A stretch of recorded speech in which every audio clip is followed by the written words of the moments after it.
Not much, man. Not much. How are you doing today? Pretty good? You have a good day? Yeah, so far so good. It's been an eventful couple of days. We have two deals in the contract that we're working on. So one of them is going to close in about it would take 2 weeks. So it's keeping us busy getting everything ready. There you go. That's awesome. That's good. I love to hear about that. That's cool. Yeah, it's definitely nice having some stuff going on for sure. Yeah, you get that right. How about you? You guys making any progress on the deal finding front?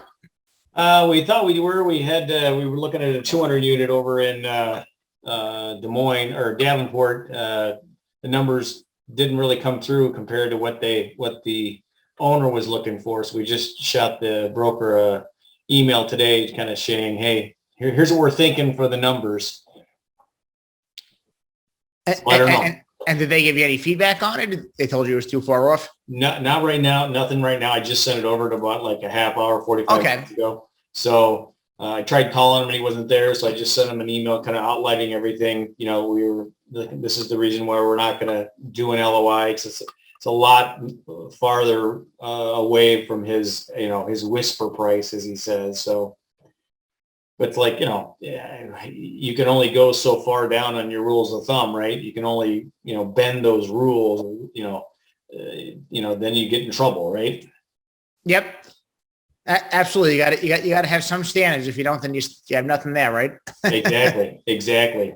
And he's only owned it for 3 years too. So it's kind of interesting when you run the numbers, I know what he bought it for, and you run the numbers and like, wow, gosh, he's kind of an uphill battle, and you're like, he's trying to get, make some money, obviously, but it's like, wow, just what could he have done different? What tweaks could he have done, right? Yep. Then, to make it worth that much, and again, that's why I always look at it kind of like a little bit different, like, okay, what can I do differently? How do I have to go get traditional financing? I'm not a private equity, how can I adjust those rules of thumb to make it work? And sometimes you can't. Right. There's certain things you have to be flexible on, other ones not. Yeah. Definitely. Hello, gentlemen. How are we all doing tonight? Morning, Pat. How's it going? It's good. Hi, Pat. Hello. How you doing, sir? Good, thanks. How you doing? Good. Real good. Hey, Pat. I'm up in Michigan now. I'd love to grab coffee or something. Oh, that's awesome. What'd you come up here for? Warm weather? Get out, Bruce. Yeah, we came up here for the rain. We weren't getting enough rain in Florida. Yeah. How long are you in town? How long are you in town for? A little bit. There wasn't enough heat and humidity and rain every day in Florida. So, hey, come up to Michigan where all it's done is we got up here Friday and I think, we've had like 10 inches of rain or something. Oh, I know. It's crazy. It rains like midday and it's just so freaking hot, and then, I grew up with this, but it's still like, the AC is just on constantly. I mean, it's just like all the time. Yeah, definitely. The best number is that one you got on your screen right there, dude. They get you the 248 number there, Bruce? Oh, yeah. I'm like, the number I've got on the screen. What number do I got on my chest? What's going on? What a concept. It's good. It's good promotion, Bruce. You have everything nice and easy, accessible. It's good. Yeah. It's like a virtual business card. I like it. Always into marketing. Yeah, that's true. That's why I got this little thing up here that I threw together the other day. I still got to play with it, but anyway, that's cool. Yeah, definitely. I'm going on the west side of the state this weekend to see my son. But I'll be back, and yeah, definitely. I love to grab coffee. Sounds good. Awesome. Come up for the heat. I've never heard that before. People actually coming to Michigan for weather. They normally don't do that. You know what I'm saying? Yeah, I came up for family. Yeah, that's true. All righty, let's see here. We got a couple more minutes. We still got people filing in here. Sidar, are you closer to your 2,000 units that you wanted this year, or how far are you off? This year, 1,000 I did, and we have a 940 unit deal that is stuck, and we are reviving it. So once I do that, I will finish my 2,000. Congratulations. Thank you. So you got 1,090 now, and then you have 900. Is that one complex at 900? Yeah, one complex. Oh my You know, goodness. it's like, why waste time at like doing 200, 200, 200? I know. 900 takes just as much energy to underwrite the one deal that it does to try and find 7 more deals like that and underwrite 16 different deals, you know. I'm doing it wrong. Bruce. I just got to go big right off the bat. We're just learning. So Just target like 300 units, then you'll get it quickly. Wow. That's awesome. That is awesome. 900 units in one deal. Oh my goodness. Yeah. Now, does that closing take longer than, let's say, a 200 or 300, or is it the same amount of time? It is stuck because it is a LoRa property, so we need to get the township approval, like the city approval to transfer that. Oh, okay. So the city has to approve. Yeah. So now, is that still in Texas? Yeah, it's in Houston. My goodness. I didn't think there was anything left in Texas. I mean, everybody's down there buying. I'm like, they've been buying down there for 20 years. We are exiting one in less than 2 years. it's more proof that everything's bigger in Texas. Yeah, 900 units, one swipe. Yeah, I guess I'm shooting my sights too low, I think. Yeah. That's awesome. Congratulations. A couple of rounds are difficult. After that, the flow will continue. Yeah. Oh, hey, Jim Biggs is in the house. Yes, Mr. Jim Biggs. How you doing, sir? Hey, Jim. Good evening, everyone. Hey, Charles, how are you? Good. We can start now. Right. Yeah, we can. Jim's here. Everybody's here. We're doing good. Yeah, I will get started here because I definitely want to respect everybody's time here. So I will get started here, and I'll continue to get the doorbells here, and we'll get going. Okay. All right. Well, listen, thank you very much, everybody, for joining. I appreciate you coming, and I would like to say thank you very much for joining. I know it's summertime. I know there's other places you have to be, like Michigan. Bruce is up here. That's awesome. But it is warm outside, so sit, relax, have your AC on and everything. My name is Pat Gage, and I'm the host for the Commercial Real Estate Investing Mastermind. We hold these bi-weekly on Wednesday night at 7 p.m. Eastern Time. And for a schedule of upcoming events and guests, you can go to Opportunity Creator, one above my head here, .com, and then /Zoom mastermind calls. There's links there, as well as other past guests and links to their meetups. We record these, and then we have them available for anybody and everybody that want to see and view these, because we have some great topics and great conversations, just like we're going to have tonight. The mission of this mastermind is to give you the oomph, the power, the knowledge to go out and get your first, maybe your second deal, meeting partners in here, meeting money people, meeting people in your network. And that's what we encourage here. I will encourage you as well in the chat box you see down in the bottom when you scroll down to put your information in the chat box. Put your name, your email, your LinkedIn, whatever it is you want to do. Now, put stuff in there because people will contact you. What can you provide? What are you looking for? And that's a chance for people to network, and that's what we do. At the end of this, I'll show you exactly how to download that chat box for yourself so you can get it. And then also you can contact people as well. So definitely take advantage of that, because that has been I know that's been a great help for when I've been on other different podcast, or let's say meetups like this, of getting the information from somebody that said something and I couldn't write it down fast enough, but I had their contact information.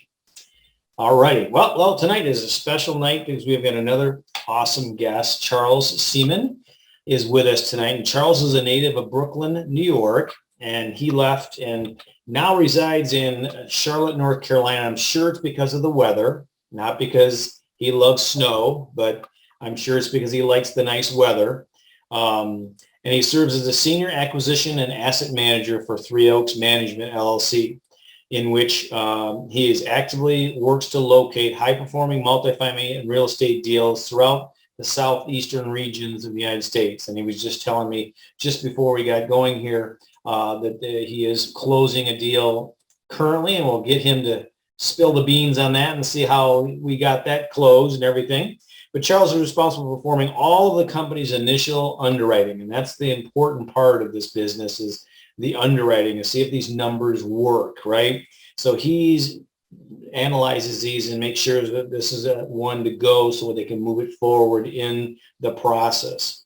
Charles is also involved with contract negotiations and capital raising to make sure that these deals close. Remaining involved after closing, he does some asset management as well. So I'm going to stop there and let Charles kind of continue on his bio if he wants to there. And we welcome Charles. And again, thank you very much for coming, Charles, and we'll open the floor to you. Thanks for having me, and thanks for the warm introduction. So yeah, I mean, as Pat said, he really summed up my bio very well. The warm weather was definitely an added bonus of my move to Charlotte. I joke around, since I've gotten north of 30, I prefer the warm weather, so it's definitely a nice change. And really my primary reason for moving down this way was the multifamily syndication business. And my team focuses in the Southeast, predominantly in the Carolinas. We also look in Georgia and Florida. And my thought was, how do you get to know the market better than living and working in it every single day? So once we chose the Carolinas as our stomping ground, I made a decision to move down this way and really put myself right in the center of it. Now, how long have you been down in North Carolina? So just a little over 2 years, Pat. So I moved in June of 2019, and about 2 years and a month almost. Okay. Now, has that location helped you to be more central to because obviously you guys are in the Southeast, has that helped you being there closer to the markets? It has. So it's given me advantages in a few different ways. One is because I get to see the market and I'm able to tour properties a lot easier. So when I was living in New York, initially before we had selected a target area, we were looking at things pretty much east of the Mississippi River. So for anybody here with any sense of geography, east of the Mississippi River covers a lot of ground. and in 1 month I was in Indiana, twice I was in Kentucky, once I was in Ohio. One of my partners was in Tennessee. And after about a year, we got smart into the target area. But one of the advantages that I realized is that it's a lot cheaper to be able to drive somewhere, especially because many times when you're touring a property, it's on fairly short notice. You may have, a day or two. You don't usually get a week's notice where you get advantageous flight prices. Mm-hmm. So oftentimes when I was in New York, I would, book a tour for like 2 days after. And by that point, flight prices are through the roof. So simply for the benefit of that, it's a heck of a lot easier being somewhere you can drive to. And also for me, my approach is probably a lot more old school than a lot of other people. And I definitely like the, for lack of a better term, schmoozing approach. The getting in front of people and taking them to lunch, taking them for drinks, whatever it might be. A lot of properties I tour, I don't really have any interest in, but I do it just to get in front of the brokers and to get more face time. And if I wasn't local, it would be much more challenging to do that. So being local gives me the advantage of being able to make those extra visits and maybe get a leg up on the competition that's in a different area and not able to get there as quickly. I can say specifically one deal that we had last year was an off-market deal, and it was only given to us and one other group. And we wound up getting it, but a large part of the reason that we did was because of speed. And we were able to tour the property a lot faster because we were local. The other group wasn't, so they were at a disadvantage because they had to go out and look for flights. And by the point they did that, we already had it on the contract. That's awesome. So being local definitely helps in that regard. It's not a requirement, but it certainly does help in certain regards. Gotcha. Now, how did you guys, as a team, obviously you have a couple of partners, how did you decide on the areas you're going to target? Because you said Indiana, all over the place. So east of the Mississippi down to the southeastern part, how did you come up with that other than, hey, we can't do this and can't get flights? Walk me through that if you could. Sure. After about a year of looking at deals in all different areas, we said to ourselves, there are things that people tell you when you get in this business, and one of them is always pick a target area. For me, I like learning the hard way. It just tends to resonate with me more. If somebody tells me something, I'll never do it. just by them telling me, it's like, okay, don't stick your hand on the stove. Okay, I have to stick my hand on the stove now. It motivates me that much more. So you were one of those kids in school that did the opposite of right? What the teacher said, okay. Oh, totally. I always like to think that I'm reinventing the wheel, even if I'm not. So finally I got smart after about a year and I said, we're not making any traction because we came close on a few deals. We actually had one that we almost wound up, getting on the contract. But what we realized is two things were happening. One is that we were spending time looking at all these new markets. So the advantage that you have by having one or two markets is you get to know those markets. So you start to know what things are priced at. You start to know which areas are good and which ones you want to stay away from. By looking at new markets every time, you're spending all that time figuring out this information again. So you're starting from scratch. And the second thing is that this is very much a relationship business. So the way you're going to get deals most times will be through relationships. That's actually how we got at least one of our two deals that we have on the contract now. And it came through relationships because as you start to build relationships, you do a few things. One is you build rapport with the brokers and the other professionals that you'll be dealing with. And two is that you build credibility and track record. So people start to see you. They see the same familiar faces. They start seeing you submit offers on a regular basis. So now they know that you're serious. There's a lot of buyers, especially now with the advent of all of the different multifamily training programs out there, that attended a weekend seminar and all of a sudden they make some calls. They start talking to brokers. They get a deal or two, and then the broker never hears from them again. So one way to differentiate yourself is simply to keep coming back and submit offers on a regular basis. And if you do that, you'll start developing more credibility and you'll become more real to those brokers where they may actually consider awarding something to you. Interesting. So now on the deals, because like some of these don't pencil, do you always submit a deal or do you? So you know what? As you get further into things, you change strategies. So my initial answer to that question when I first started was no. If I didn't think that I could make it work, then I wouldn't do it. But I submit a lot more offers now, even on deals that I'm not necessarily close on. Now, keep in mind, as I say this, I'm not saying to submit an offer that there's no shot of you executing on. Don't do something unrealistic where you maybe award a deal and then you have to get out of it, because that will not help your track record at all. But my group has had a lot of success in the 50 to 100 unit space. I'd love to be playing in the much larger space, but we're just not there yet. There's so much more competition. So right now I know that our track record is pretty good in the 50 to 100 unit space. So oftentimes we'll have a competitive advantage over other groups in that space. But I also know that if we're looking at a 200 unit deal, our track record's not really good for much. Eventually it will be, but not yet. Okay. So even if I had the most competitive offer on that 200 unit deal, what are the odds that the broker is going to choose me? So keep in mind, price is one component of an offer, but equally, and I would say even more important, is the ability to close. So you can go in there and have the highest offer, and there's a good chance the seller is not going to pick you if the broker doesn't vouch for you and doesn't know who you are and that you can close. Some will, but most won't. And even though it's really the seller's decision, the reason they're hiring the broker is to screen out the real buyers from the ones that aren't real. And sometimes it's not even that they're not real buyers, but it just maybe that the brokers don't know them. So we have a deal under contract now, and it was a deal that was an on-market deal. And we were lower on price by about $200,000 or $300,000 than the other group that we're in the best and final round with.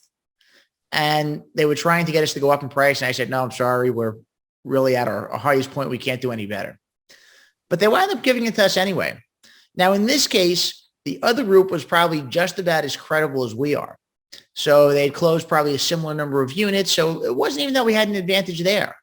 But the advantage we had is that we were local and we had a good relationship with the broker, whereas the other group was based on the West Coast.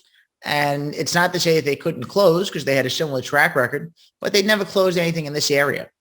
So people like seeing proven track records. They like seeing familiarity.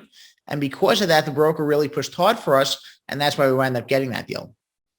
Gotcha. Now, let me dig in one step further. When you say offer, let's say the offers you put in, do you actually, let's say you know the whisper price, Right. in your comments back to the broker and you're talking, do you actually tell the broker, hey, listen, I know you wanted 9 million, but my underwriting's coming in at 8.250. Do you actually give them that number, or do you just say, well, we're not going to present an offer? How do you do that? How do you present that?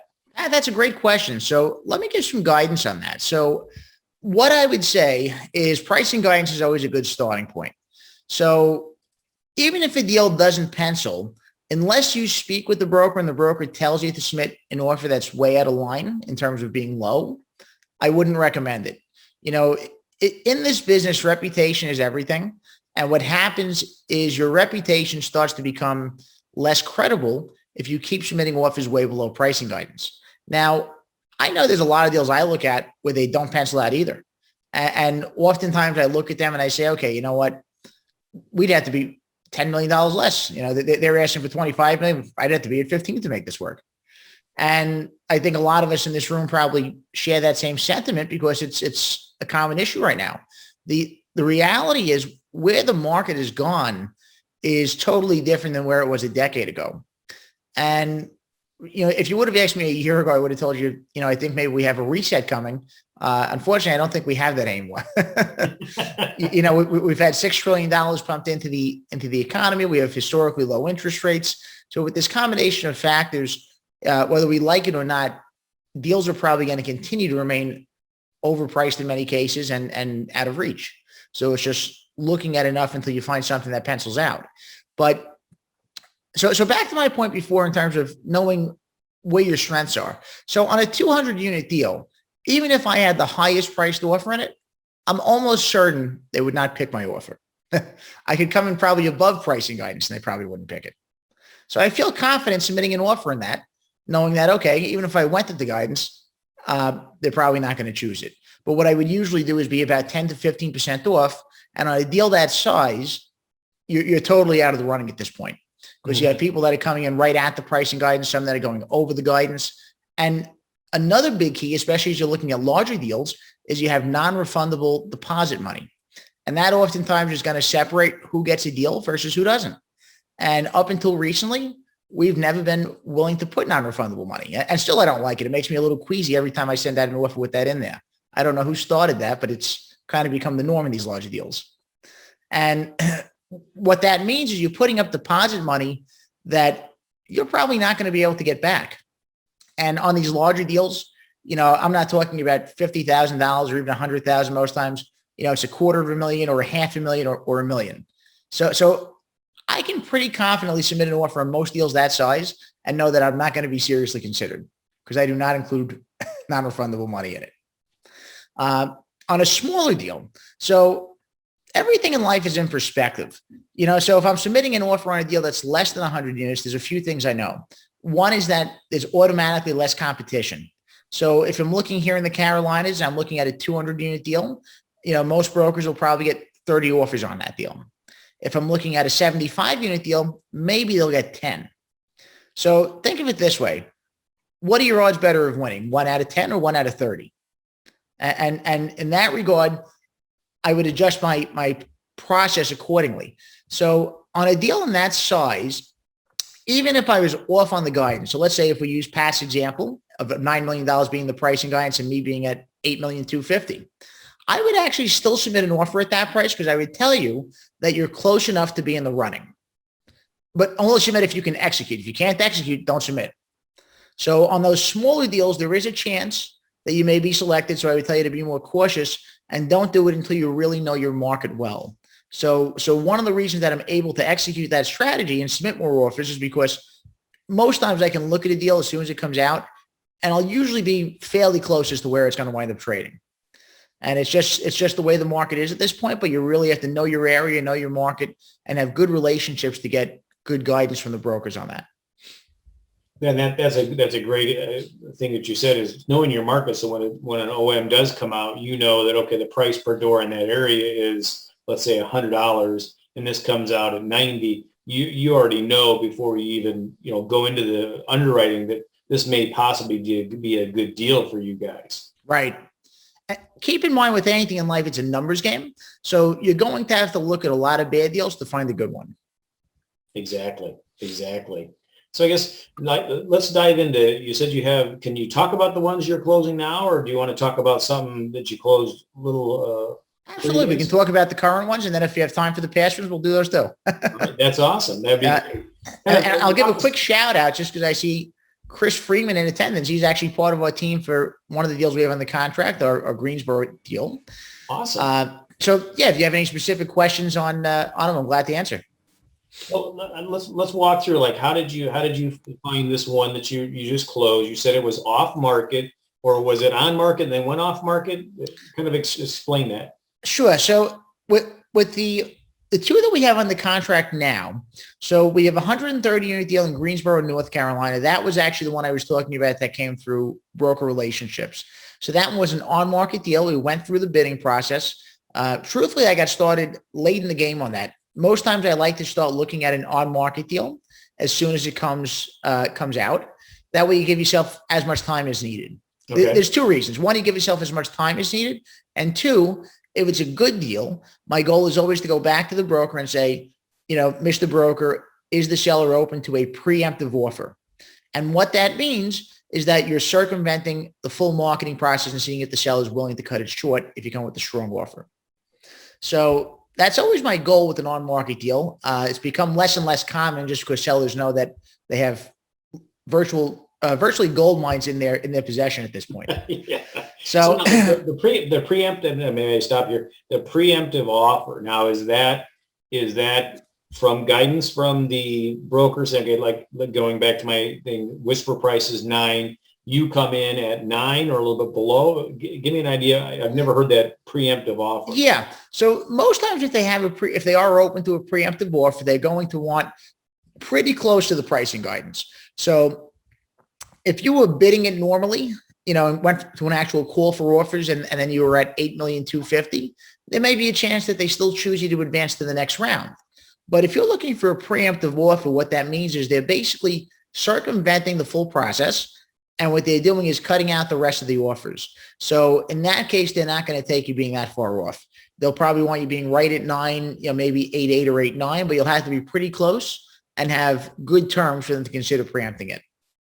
Now, when you say the full process, meaning that the other people will kind of wave by the side. Now, is that because you had a good relationship with the broker that you were able to say that, and the broker's basically kind of marketing you to the seller, or is that something?